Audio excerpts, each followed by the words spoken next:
S. Chand presents educational video lectures as per the UGC curriculum. Absolutely free. Difficult science concepts made easy. Study anywhere, anytime. What's in the name? नाम में क्या रखा है? This was a famous saying by an English writer. But I believe that at least we recognize each other by name. हम सब एक दूसरे को नाम से ही पहचानते हैं. What if मेरा नाम सब लोगों के लिए अलग अलग हो? For my friends my name is different, for colleagues my name is different, for office my name is different. Don't you think that will create a confusion? नहीं लगता आपको कि उस चीज़ से confusion हो जाएगा? The same kind of confusion existed in the nomenclature of plants, and that was resolved by enormous efforts of Carl Linnaeus.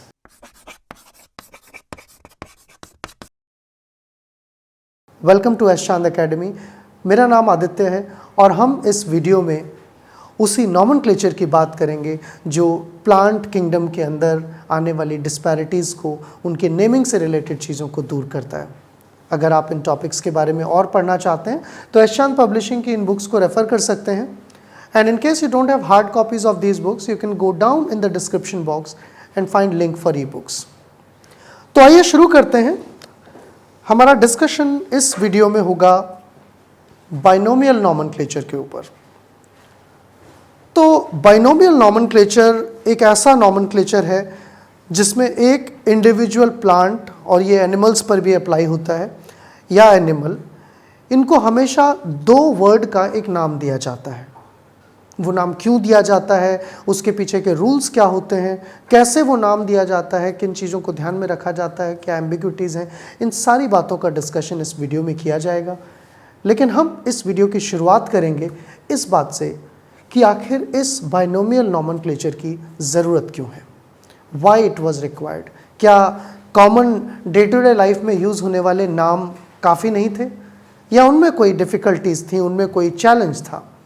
आखिर हम आम को मैंगो क्यों नहीं कहें या आम क्यों नहीं कहें, किसी साइंटिफिक लिटरेचर में उसको मैंगिफेरा इंडिका ही क्यों कहें. That is the essence of this video. वही इस वीडियो का एसेंस है. आइए बात करते हैं. तो सबसे पहले एक फेमस कोटेशन जो इम्पोर्टेंस बताता है नेमिंग की. Naming things is the oldest form of science and one of the first human activities. Linnaeus sought to discover God's plan.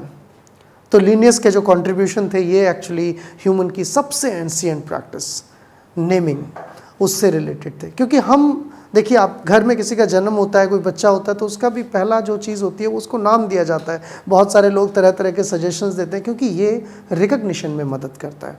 It helps in recognition, not only the verbal recognition but also recognition in documents and many other places. So in the same way, there were lot of problems existing with old names. जो पुराने नाम हैं, old नाम हैं, उनको हम trivial names भी कहते हैं. ट्रिवियल नेम यानी कि जो सोसाइटी में, जो कम्युनिटी में नाम रखे जाते हैं, हम लोग जो किसी चीज़ का नाम रख देते हैं उनको हम ट्रिवियल नेम कहते हैं. जैसे कि आम. आम को हम आम कहते हैं ब्रिटिश और इंग्लिश में उसे मैंगो कहा जाता है, किसी और लैंग्वेज में कुछ और कहा जाता है. या इंडिया में ही आप देख लीजिए, बहुत सारे प्लांट्स ऐसे हैं जिनको एक स्टेट में एक नाम से पुकारा जाता है, दूसरे स्टेट में दूसरे नाम से पुकारा जाता है. तो कुछ इस तरह की डिस्पैरिटीज़ हैं. अगर आप एक रशियन को आम बोलेंगे कि मुझे आम खाना है, तो शायद वो नहीं समझ पाएंगे. And that was the reason when science grew, when science became beyond boundaries, it became global. There was a communication across the scientists from one country to another country.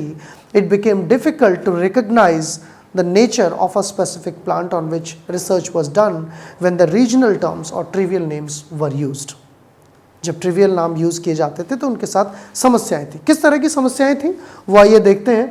तो एक समस्या है जो आप देख सकते हैं, one plant can have many names, जिसकी हम बात कर रहे हैं. एक प्लांट के कई नाम हो सकते हैं और वो नाम अलग अलग जगह अलग अलग नाम से पहचाना जाता है. तो अब कौन सा नाम यूज़ किया जाए वो एक चैलेंज था. जैसे एक यहाँ पर आप देख सकते हैं, you can see stemless lady slipper. This is a plant which is also called as Mucasian flower, or it is also called as pink lady slipper. Now, one should know that what multiple names have been given to this plant, or you have to write in a sentence this or this. जैसे लोगों के नाम होते हैं ना, so and so उर्फ Munna, so and so उर्फ विक्की, ऐसे नाम रखते हैं साथ में, एलियाज होते हैं उनके नेम्स के. So another thing very interesting, this flower you would have seen in winters. Winter में आपने बहुत सारे गार्डन्स में ये फूल देखा होगा. This is garden pansy. Garden pansy के 200 से ज़्यादा नाम हैं. It has more than 200 names. So imagine if you are writing a scientific description and you have written garden pansy, then it might include all those 200 names. Or if you have written one particular name, another might be knowing it by different name, तो वो एक challenge create करेगा, वो एक problem create करेगा, है ना. तो ये पहली problem थी कि एक plant के कई नाम हो सकते हैं. इस वजह से हमें एक ऐसे नेमिंग की ज़रूरत थी जो कि यूनिफॉर्म हो. दूसरी समस्या, the second problem which you can see here is the names can be confusing or misleading. भले ही एक नाम हो लेकिन वो एक नाम मिसलीडिंग हो सकता है और कंफ्यूजिंग हो सकता है. कैसे? देखिए यहाँ पर एक प्लांट का नाम है poison sumac. So this is a plant which is actually a variety of sumac plant called poison sumac, but another plant which is called poison oak doesn't actually mean that it is oak. Oak एक दूसरा plant है और ये poison okay इसका नाम है, लेकिन इसका मतलब ये नहीं कि ये ओक की वैरायटी है. मतलब जहरीला ओक नाम तो ये दे दिया लेकिन ये ओक है ही नहीं, तो ये एक मिसलीडिंग नाम हो गया. It is basically a type of sumac. ये सुमैक टाइप का प्लांट है, इस वैरायटी का, इस स्पीशीज़ का प्लांट है. सो that is yet another problem. ये एक दूसरी समस्या है कि प्लांट के नाम मिसलीडिंग हो सकते हैं, कन्फ्यूजिंग हो सकते हैं, और उनके लिए फिर एक अगेन यूनिफॉर्म नेमिंग की ज़रूरत पड़ती. अगली प्रॉब्लम को देखते हैं. दूसरी प्रॉब्लम है one name can be given to unrelated plant. एक ही नाम दो अलग अलग प्लांट्स को दे दिया. ह्यूमंस में तो बहुत होता है ना, जैसे मेरा नाम आदित्य है तो आप जाएंगे तो और भी आपको आदित्य मिल जाएंगे. आदित्य नारायण, उदित नारायण का सन, उनका नाम भी आदित्य है. Another actor Aditya Pancholi, so many Aditya are there.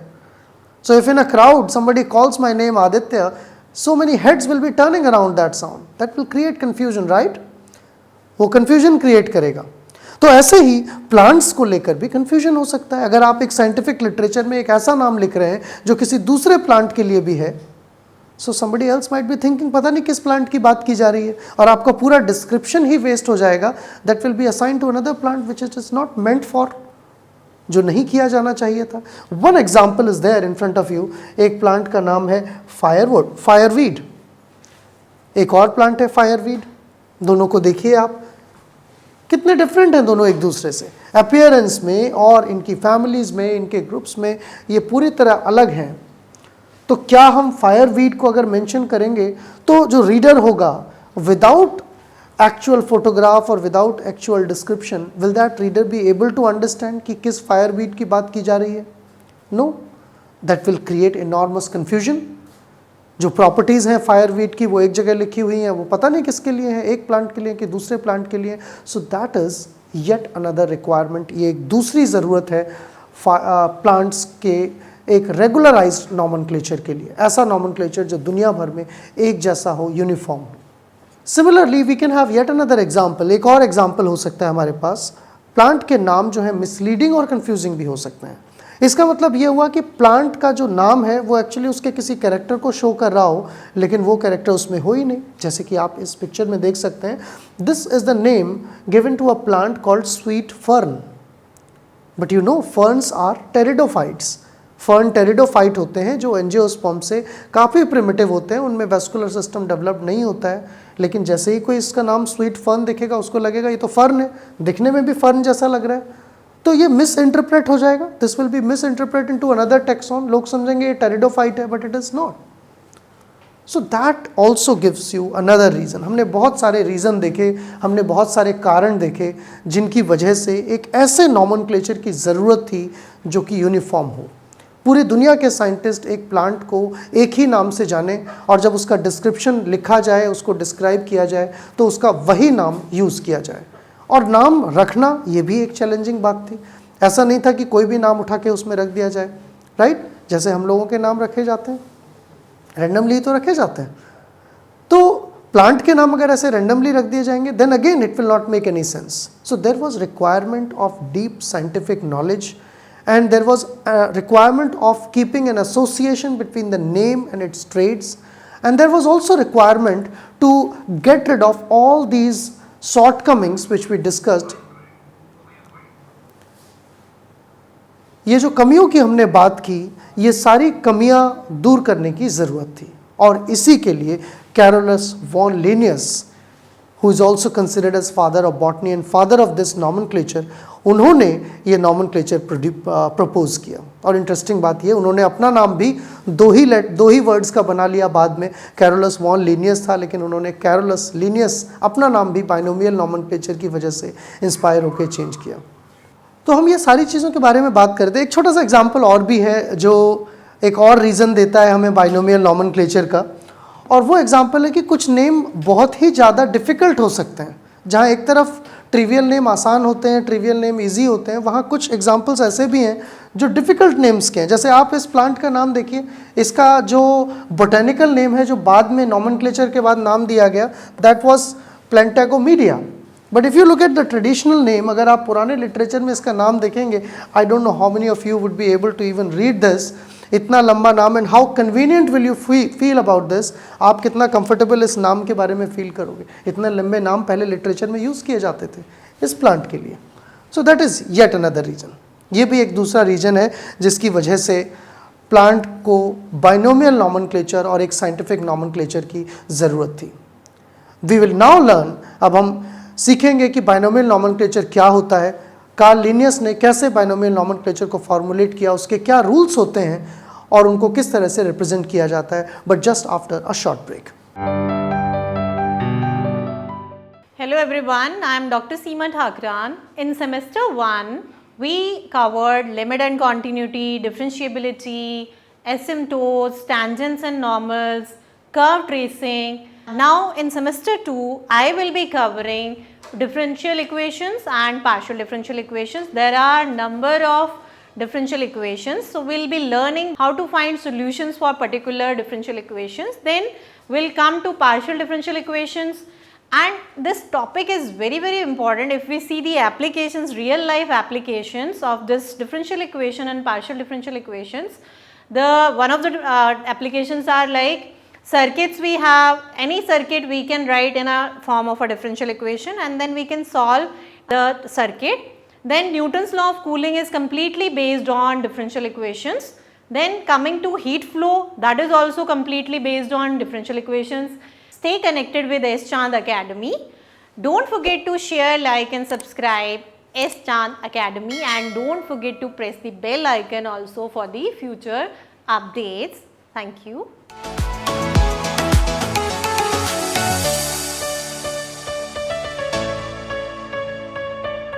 Welcome back to S Chand Academy. We were discussing about binomial nomenclature, and now we will talk about some specific characteristics and meaning of binomial nomenclature. तो जैसा कि इस नाम से पता चल रहा है आपको, binomial का मतलब होता है there will be two names.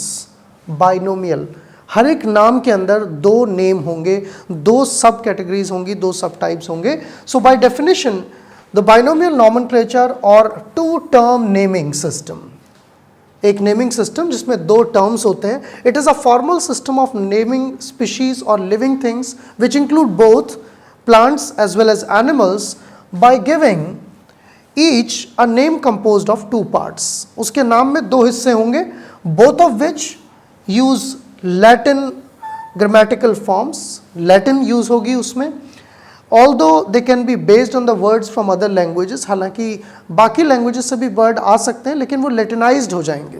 जैसे कई बार इंडियंस की सिटीज़ के नाम पर भी नाम दिए जाते हैं, साइंटिस्ट के नाम पर भी बोटेनिकल और जूलॉजिकल नेम्स दिए जाते हैं, प्लेसेस के नाम पर भी होते हैं. सो although they can B from the regional languages, but they will be Latinized, वो लैटिन के फॉर्म में ही होंगे. Latin was considered as ancient language which gave rise to most of the European languages, and since most of this development took place in the Europe at that time, so Latin was considered as base language for development of these type of nomenclatures. So I hope you understood the meaning of binomial nomenclature. दो नामों का बना हुआ एक नाम, to term nomenclature, जिसे हम binomial nomenclature कहते हैं. He is the one who conceived the idea of binomial nomenclature.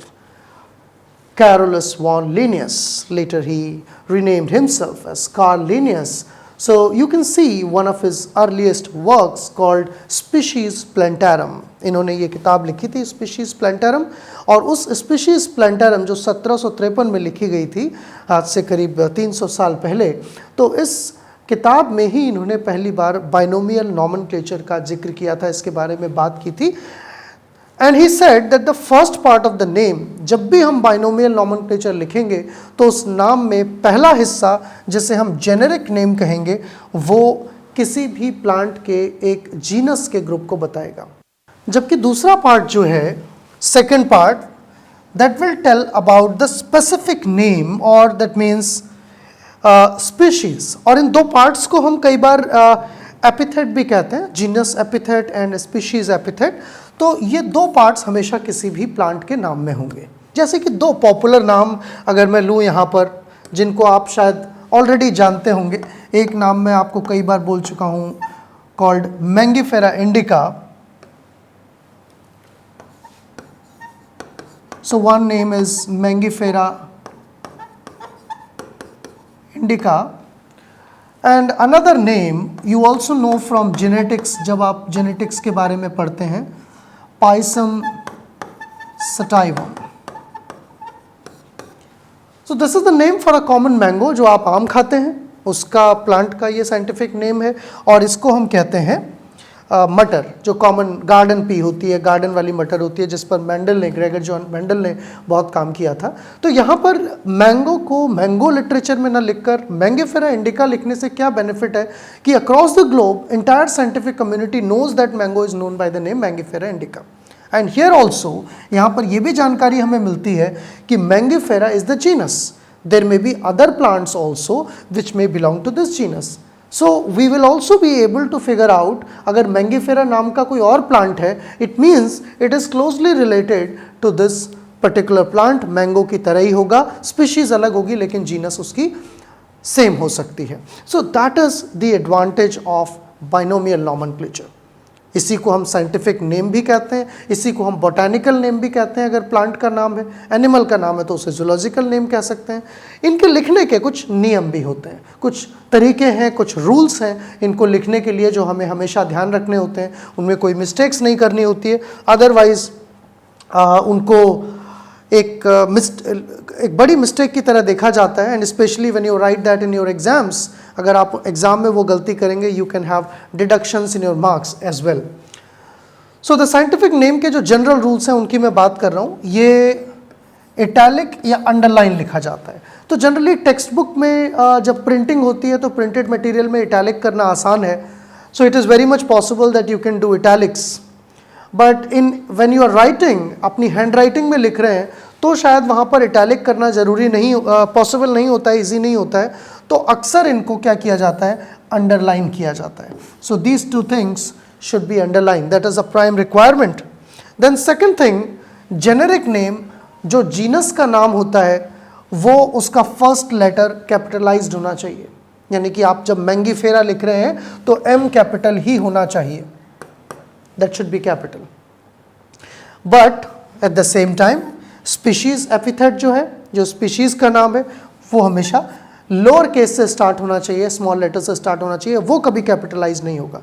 Means if you are writing Mangifera and you are writing like this, indica, this is wrong. Or if you are starting with M small, Mangifera indica, in a flowing text, आप एक text में लगातार ऐसे लिखते जा रहे हैं, M भी छोटा बना दिया, this is also wrong. So you have to be careful about this, and you should bring that into your habit that genus should always start with a capital letter irrespective of the grammatical rules, even if it is coming in between the sentence. Species epithet should never be used alone. जब भी आप नाम लिखते हैं तो species को केवल अलग से लिखना यूजफुल नहीं है, उसका कोई मतलब नहीं है. अगर आप इंडिका लिख देते हैं, मैंगीफेरा को इंडिका लिख देंगे, डजंट मेक एनी सेंस. वो इंडिका कार का नाम भी हो सकता है. right? So whenever these two words are present together, only then it will make a scientific name. The first name is singular noun and the second word is an adjective modifying the genus name. तो ये कुछ grammatical terms हैं. They can be in both the genders, the generic names or species names. They can be in the feminine form or masculine form. Genders भी अलग अलग हो सकते हैं and they can be converted. So gender के बारे में एक चीज़ और है कि बोटेनिकल नॉमेनक्लेचर लैटिन है, इसलिए स्पीशीज एपिफेट जो है that must agree in gender with genus. तो जीनस का जो जेंडर है अगर वो फेमिनाइन वर्ड है तो स्पीशीज का वर्ड भी फेमिनाइन होना चाहिए, अगर जीनस मैस्कुलाइन वर्ड है तो स्पीशीज का वर्ड भी मैस्कुलाइन होना चाहिए. This is how the nomenclature was decided. The principles and rules of botanical nomenclature have been developed and adopted by a series of international botanical congress. तो जब ये पहली बार बनाए गए थे तो 1753 के आसपास पहली बार प्रपोज किया गया था, लेकिन उसके बाद ग्रेजुअली बहुत सारी इंटरनेशनल कॉन्फ्रेंसेस और इंटरनेशनल मीटिंग्स के थ्रू इन सारे नॉमेनक्लेचर सिस्टम्स को एक रूल की तरह, एक रिकमेंडेशन की तरह प्रेजेंट किया गया. And today almost everyone follows these recommendations. The major goal of nomenclature is to provide the correct name for each taxonomic group within stable system of names, ताकि stability maintain रहे. और अब आप बहुत सारी drawback तो देख ही चुके हैं इस वीडियो के फर्स्ट पार्ट में, कमियां तो देख ही चुके हैं ट्रिवियल सिस्टम की जिसकी वजह से ये बाइनोमियल सिस्टम बनाया गया था. कुछ और इंटरेस्टिंग बातें बाइनोमियल नॉमेनक्लेचर के बारे में, कुछ एडिशनल रूल्स, छोटी छोटी बातें जो आपको अक्सर देखने को नहीं मिलती हैं, वो ये कि the same specific epithet can be used for different species in different genera but only once within a genus. इसका क्या मतलब है? जैसे मैंने कहा कि मैंगीफेरा इंडिका, मैंने कहा पाइसम सटाइवम, तो यहाँ पर इंडिका वर्ड स्पीशीज एपिफेट है, स्पीशीज को रिप्रेजेंट कर रहा है, या फिर सटाइवम जो है वो स्पीशीज को इंडिकेट कर रहा है. तो ऐसा नहीं है कि इंडिका यूज कर लिया तो और कहीं इंडिका यूज नहीं कर सकते पूरे प्लांट किंगडम में, नहीं. बहुत सारी और जीनस में भी इंडिका वर्ड यूज हो सकता है, लेकिन उसी जीनस के अंदर, अब मैंगीफेरा के अंदर दोबारा इंडिका नहीं आएगा. So with in a genus a species has to be named only once, but the same epithet can be used in various other genus. So that's why both the names will be making a sense. अकेला नाम कोई sense नहीं बनाएगा, because indica can be associated with Mangifera, indica can also be associated with many other genus. और भी genus के साथ associate हो सकता है, जैसे आप यहाँ से देख सकते हैं Quercus rubra and Acer rubrum.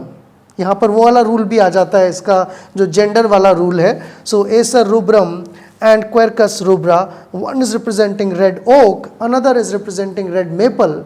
Both of them are different. यहाँ पर जीनस ही अलग हैं. देखिए, एक की जीनस है एसर, एक की जीनस है क्वेरकस, लेकिन स्पीशीज एपिफेट जो है दैट हैज़ बीन कॉमन, वो सेम है, रीयूज की गई है.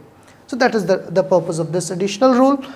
अगर आगे हम चले तो ये भी कह सकते हैं कि साइंटिफिक नेम्स जो है बहुत ही प्लीजिंग भी हो सकते हैं कई बार, and often make the sense if one can understand a little Latin और ग्रीक. तो कई बार लैटिन नेम्स ऐसा नहीं है कि उनको डिफ़िकल्टी बनाया जाता है. अक्सर हम लोग ऐसा सोचते हैं, स्टूडेंट ऐसा सोचते हैं कि चीज़ों के नाम जो है हमारी ट्रिवियल लैंग्वेज में ज़्यादा आसान होते हैं, लेकिन फिर क्यों उनको लैटिनाइज किया गया और भी कठिन हो गए.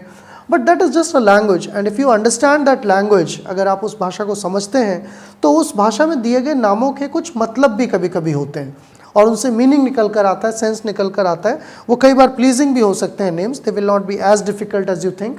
Like you might find this word difficult if you don't understand Latin, that is Podophyllum peltatum. ऐसा मुश्किल लग सकता है आपको, लेकिन अगर आप थोड़ा सा भी जानते हैं कि इस पोडोफिलम का मतलब होगा अम्ब्रेला फुट लीफ, अम्ब्रेला की तरह झुकी हुई पत्ते, और इसके एक्चुअली जो लीव्स होती हैं वो अम्ब्रेला की तरह ही ये नीचे की तरफ हो जाती हैं, छाते की तरह. जैसे बारिश में छाता नीचे हो जाता है, ऊपर हो जाता है, उस तरह से इसकी लीव्स जो है अम्ब्रेला की तरह रहती हैं. So this is called as umbrella foot plant. So many times you can find these plants, otherwise it is mayapple. So you don't understand much information from mayapple. Mayapple से आपको ज़्यादा जानकारी नहीं मिलेगी. Rather you will get more information from podophyllum. Podophyllum से आपको ज़्यादा जानकारी मिलेगी. So that is yet another thing about binomial nomenclature. तो यहाँ हम इस वीडियो को एंड करेंगे.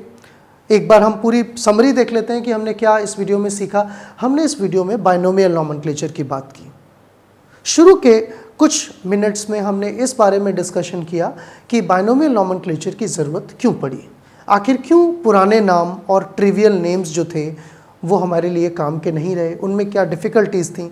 तो हमने कुछ पॉइंट्स वहाँ डिस्कस किए कि एक प्लांट के कई नाम हो सकते हैं, एक नाम वाले कई प्लांट हो सकते हैं, नाम कंफ्यूजिंग हो सकते हैं, नाम जो है मिसलीडिंग हो सकते हैं, जैसे कि एक फर्न का नाम हमने देखा।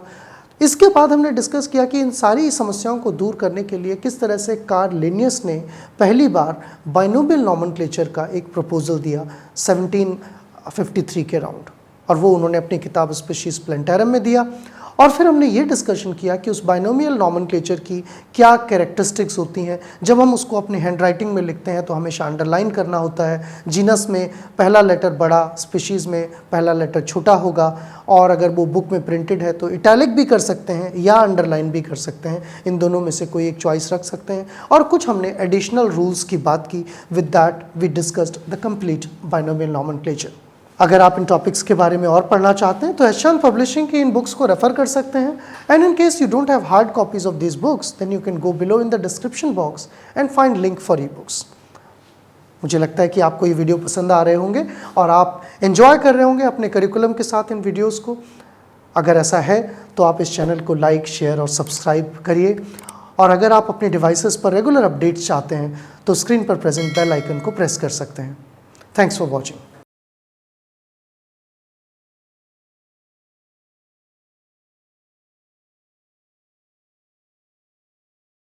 All rights reserved. This video has been prepared for educational purposes only. No part of it may be reproduced or copied without the permission of the copyright holder.